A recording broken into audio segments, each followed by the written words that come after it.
ग्रामसंघाला आपण 15-15, 20-20 लाख प्रत्येक ग्रामसंघात जमा झालेला आहे आणि हा जो एवढा पैसा आहे तो आपल्याला तो व्यवसाय चालू करण्यासाठीच येतो. मग एवढा पैसा येतो महिलेचे काय आहे व्यवसाय उभे होणे आणि महिलांना लखपती दीदी बनवणे आपला उद्देश आहे.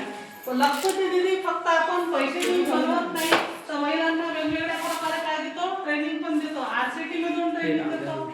आपल्या अभियानामार्फत पण वेगवेगळ्या विभागातून कोणती योजना कशा प्रकारे राबवावी तर आपण महिलांना लखपती दीदी बनवणे सोपे आहे.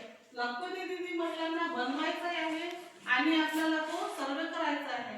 पहिल्या क्वार्टरचा कोणी महिला घेऊन झाला असेल तर तो करू शकतात आणि महिला ज्यांनी घेतला नसेल तो त्याचा लाभ झाला तर महिला घेऊ शकत नाही. पण दुसरं जे क्वार्टर आहे आता लखपती दीदी तो दुसऱ्या क्वार्टरचं पूर्ण काय झालं